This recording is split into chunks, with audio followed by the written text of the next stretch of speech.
बिस्मिल्लाहिर्रहमानिर्रहीम। जनाब फवाद चौधरी साहब, वज़ीर इत्तलाआत हुकूमत पाकिस्तान, फॉरेन सेक्रेटरी, ख़वातीन व हज़रात, अस्सलाम वालेकुम।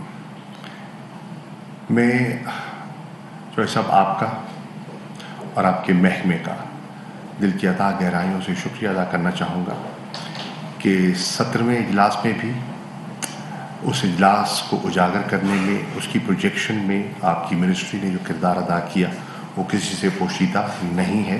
हम आपके शुक्रगुजार हैं और अब भी जो आपका ताउन हमें हासिल है, ख़ास तौर पर ये जो आपने रीमिक्स किया है एंथम का जो OIC का है, और आपने ये जो डॉक्यूमेंट्री बनाई है, इससे लोगों की पुरानी यादों को आपने न सिर्फ ताज़ा किया है, उस पुराने जज्बे को भी आपने उजागर किया है। ख़वातीन व हज़रात, पाकिस्तान के लिए ये एज़ाज़ है कि हम चंद महीनों में दूसरी मर्तबा मेज़बानी का शर्फ हासिल कर रहे हैं और उम्मा के बहुत से गुज़रा ख़ारजा मुतवक्के हैं इंशाअल्लाह 22 को और 23 को।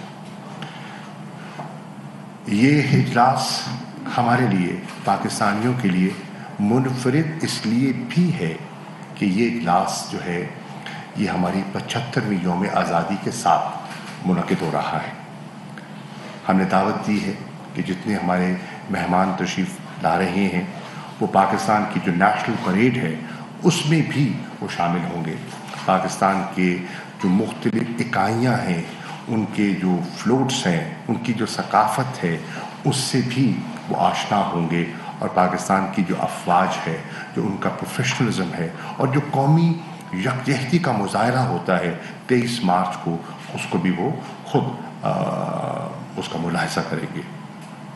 इंशाअल्लाह मैं तवक्को कर रहा हूँ कि एक कसीर तादाद में गुज़रा ख़ारजा इंशाअल्लाह तशरीफ़ ला रहे हैं। 21 तारीख़ को ऑफिशल्स की आमद है और फिर ये 2 रोज़ा इजलास चलेगा।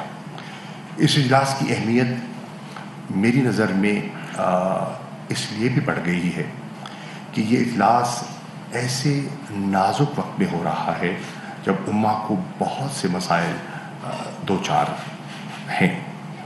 फ़लस्तीन का मसला नया नहीं है, जिसने जन्म दिया इस तंजीम को। कश्मीर का मसला आज उतनी बल्कि पहले से ज़्यादा अहमियत अख्तियार कर गया है 5 अगस्त 2019 के इक़दामात के बाद। इसी तरह इस्लामोफोबिया की जो हमारी कोशिश थी वो रंग ले आई है, और वो एक अमली मुज़ाहरा है कि जब उम्मा मिलकर एक अज़्म करती है तो पेशरफ्त हासिल होती है। आपने मिलकर नियामी में वज़ीर आज़म के कहने पर एक करारदाद लेकर गए 47वें इजलास में, और 48वें इजलास में आप पूरी उम्मा को ये खुशखबरी दे रही हैं कि पूरी दुनिया मुत्तफ़िक हो गई है इस्लामोफोबिया को कॉम्बैट करने में। और हर साल 15 मार्च एक ऐसा यौम होगा जिस पे हम हेट स्पीच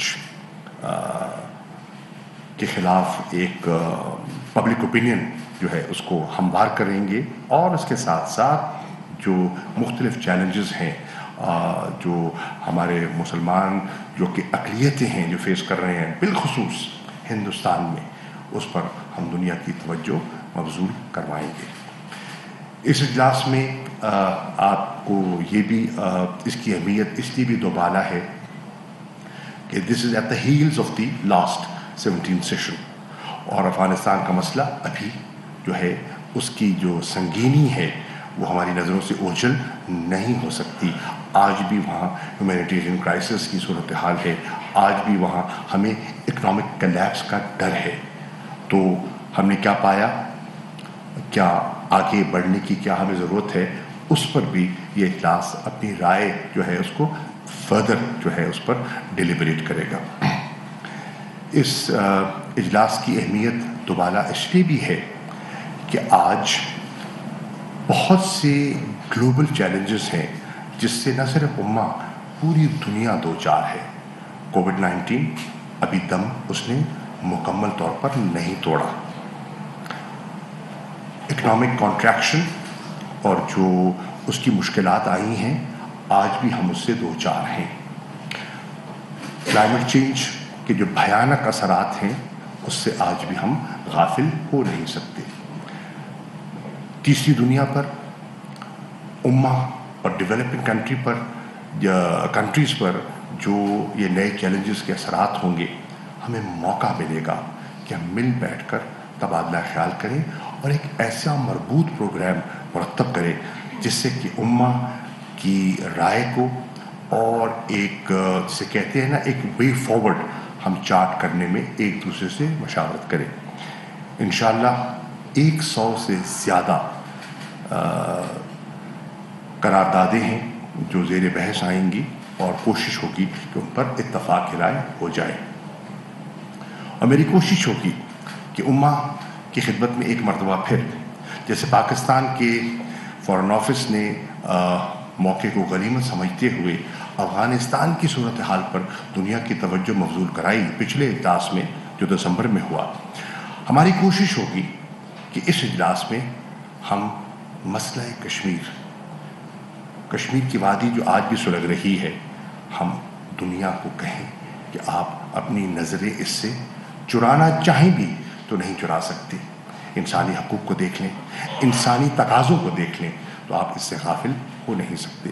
تو مجھے یہ خوشی ہے کہ پاکستان کو یہ موقع مل رہا ہے کہ پاکستان اپنا موقف جو ہے وہ پیش کرے گا.